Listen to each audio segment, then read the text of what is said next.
పొరపాటున చేజారిన తరుణం తిరిగొస్తుందా?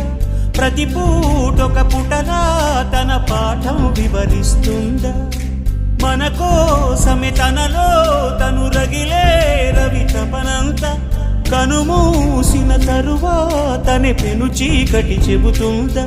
కడతేరని పయనాలెన్ని, పడదోసిన ప్రణయాలెన్ని అని తిరగే ఛాయా చరిత పుటలు, వెను చూడక ఉరికే కథలు, తమ ముందు తరాలకు స్మృతుల చితులు అందించాలా ప్రేమికులు.